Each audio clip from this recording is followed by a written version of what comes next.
The sun was falling behind the far hills when the rancher saw her walking along the dusty road. She looked small and weak, her steps uneven, her clothes torn from travel. He slowed his horse, watching her struggle against the wind that lifted sand across the open plain. She didn't look like anyone from the nearby towns. Her face was pale, her eyes dark and tired, and her hands shook as she tried to hold a small cloth bundle against her chest.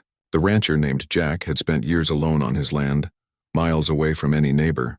He had seen storms, wild animals, and desperate travelers before, but something about this woman made him stop. When he rode closer, she turned her head slightly, frightened, as if expecting harm. Jack raised a hand to show he meant no danger. "You're a long way from town," he said gently. The woman didn't answer at first. Her lips trembled, and she looked down at her worn shoes. Then in broken English, she whispered, "My ribs." Already broken, the words hit him hard. Jack climbed down from his horse and stepped closer, careful not to frighten her. She was shaking, her eyes full of pain. He noticed how she held one arm tight to her side, the way a person does when every breath hurts. "You're hurt," he said softly. She nodded, eyes glistening, and took a weak step before falling to her knees in the dust. Jack knelt beside her, steadying her shoulder. "Easy now," he said. "You're safe." The woman looked up, confused, as if she didn't know what that word meant anymore. "Safe," he repeated, his voice quiet. "You're safe here." He lifted her gently, careful of her ribs, and placed her on his horse. She tried to protest, shaking her head, but she had no strength left. "You need a doctor," he told her. She only whispered, "No, doctor. Just rest." Her voice was barely a breath. The ride back to the ranch was slow. Jack kept one hand steady on the reins, the other around her to keep her from falling. The evening air turned cool and she leaned against him, too weak to hold herself up. When they reached the ranch house, he helped her down, carrying her inside as if she weighed no more than a feather. The house was quiet, filled with the smell of hay and the faint smoke from the fire he'd left burning that morning. He set her down on a cot near the fireplace. Her face was pale, lips dry, eyes fluttering open and closed as though caught between waking and fainting. Jack fetched water from the bucket and held it to her lips. She drank slowly, each sip small and careful. "What's your name?" he asked. For a long time, she said nothing. Then, barely audible, she whispered, "May." "That's a good name," he said kindly. "You can rest here, May. No one's going to hurt you." She looked around the small cabin, the wooden walls, the rough table, the single chair, the window that let in the soft, orange light of sunset. Her eyes filled with tears, though she said nothing. She wasn't used to kindness.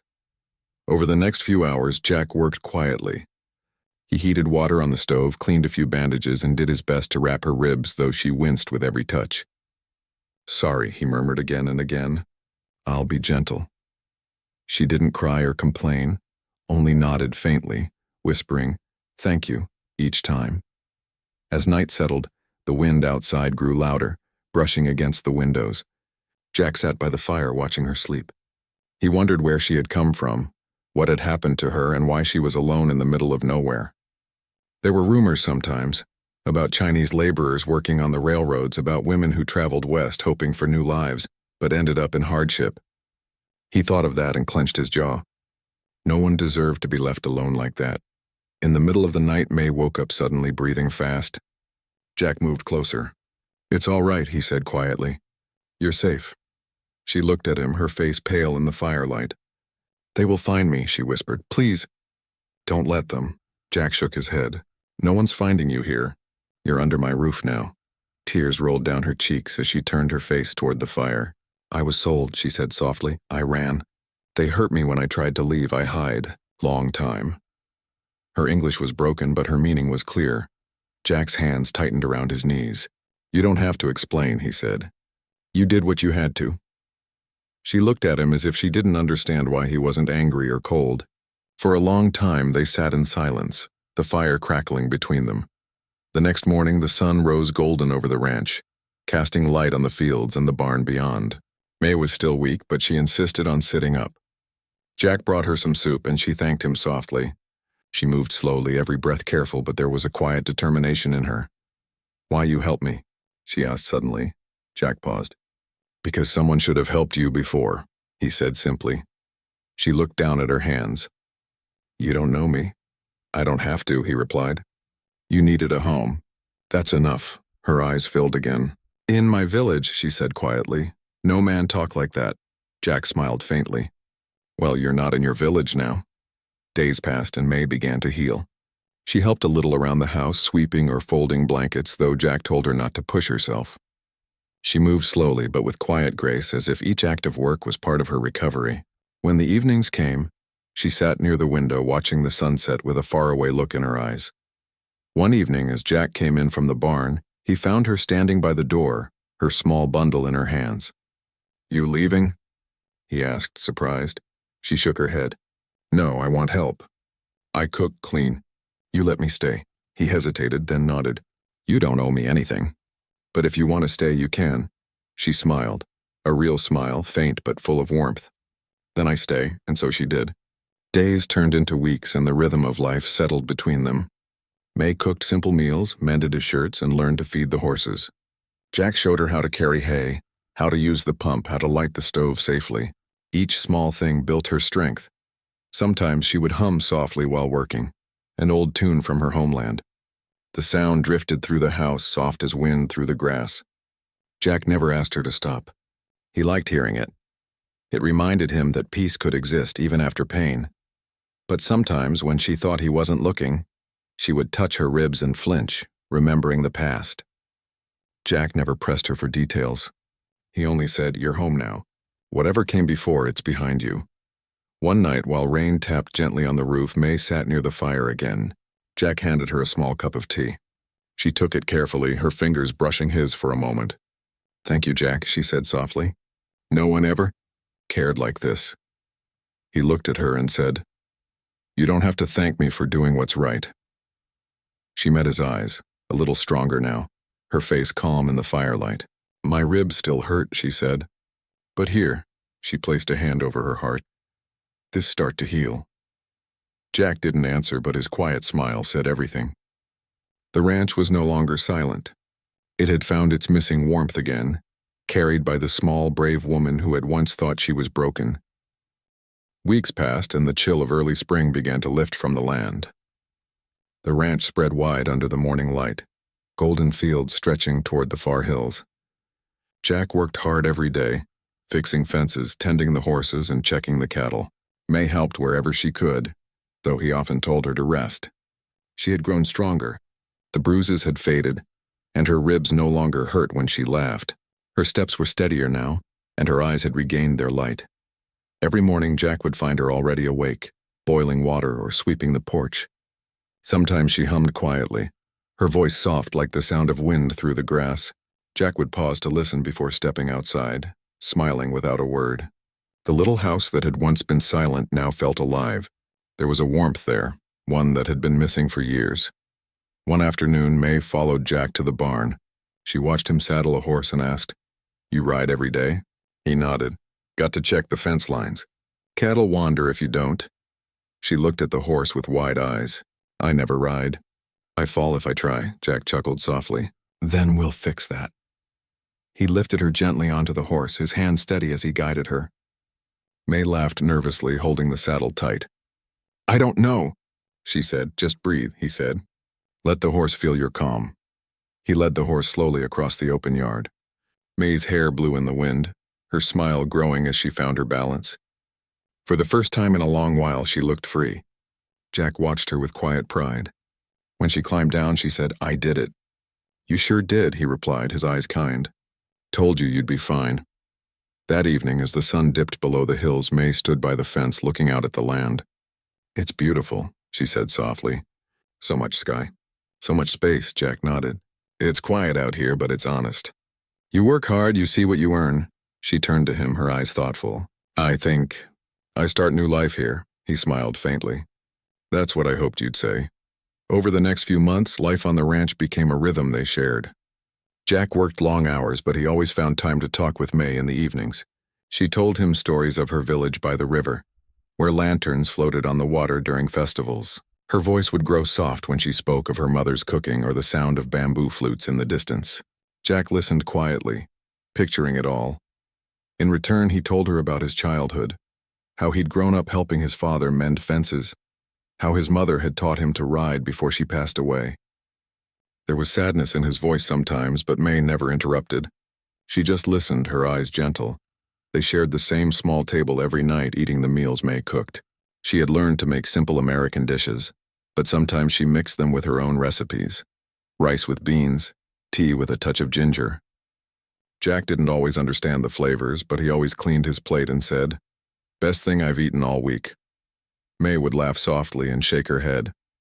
The town folks began to notice her too. When Jack rode into town for supplies, May sometimes came along. People stared at first. She was different, her accent soft, her hair dark and neatly tied. But she smiled at everyone, and soon the shopkeeper's wife began talking kindly to her. "You're the lady helping Jack out on his ranch," she said once. "He's lucky to have you." May smiled shyly, unsure how to answer. Jack noticed how she carried herself, quietly proud but never boastful. She worked hard and never complained. She tended the garden behind the house, planting vegetables and small flowers she found near the creek. When the first blooms appeared, she called Jack to see. "Look," she said, her eyes shining. "Life can grow anywhere if you give it care." He looked at the flowers, then at her. "You're right," he said. "That's the truth." One afternoon, as they worked near the corral, a wagon arrived. 2 men climbed down, rough-looking travelers asking for water and food. Jack greeted them politely but kept his guard. They watched May from afar, whispering to each other. Jack didn't like the way their eyes followed her. He handed them water but stood close until they left. After the wagon rolled away, May stood quietly by the fence. "You think they know me?" she asked softly. Jack shook his head. "No one's coming here for you, May. They wouldn't dare." She looked up at him, a mixture of fear and trust in her eyes. "I believe you," she whispered. From that day on, Jack made sure the doors were locked at night. Not because he thought danger would come, but because May slept better knowing he was watching over her. As summer warmed the land, May's strength returned completely. She began to laugh more, talk more, and sometimes even tease Jack when he forgot where he put his hat. One morning, she surprised him by bringing breakfast to the barn, fresh bread, eggs, and coffee. "If I wait for you," she said, "food always cold," he laughed. "You're getting bossy." "Someone must keep you in line," she replied. Smiling, they both laughed then, and something unspoken passed between them, something gentle, something that felt like belonging. Later that evening, they sat on the porch as the sky turned orange and gold. May watched the horizon, her voice soft. "In my country, I thought I'd die alone," she said. "Nowadays I have roof, food, and peace. You give that to me." Jack looked at her, his eyes steady. "You gave yourself that, May. You just needed someone to remind you you're worth saving." She turned away, her cheeks warm. "You always say right things," she whispered. He smiled. "That's because I mean it." A storm came a week later. The wind howled through the valley, shaking the shutters. Jack ran out to tie down the horses while May waited by the door with a lantern. When he came back soaked from the rain, she hurried to dry him off, fussing over him until he laughed. "You'll catch cold," she scolded gently. "I'll survive," he said. "You worry too much." "You save me," she said, looking into his eyes. "Now I take care of you." For a moment they stood there in silence, the sound of rain around them. Then Jack said softly, "You already do." The days after the storm were bright and clear. The air smelled clean and the fields shone with new grass. May worked in the garden again, humming an old tune. Jack watched her from the porch, thinking how much the ranch had changed since the day she arrived. It wasn't just a place of work anymore, it was a home. One evening, May stood beside him as the sky turned pink and gold. "Do you ever go back east?" she asked. "Not anymore," he said. "Everything I need is here." She nodded slowly. "Me too." He looked at her, seeing the peace in her face. The woman who once whispered, "My ribs are already broken," now stood tall and strong, her heart full of quiet hope. As twilight deepened, she said softly, "I never forget what you did."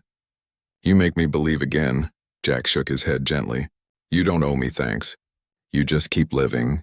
That's the best thing you can do," she smiled, her eyes glistening in the fading light. "Then I will."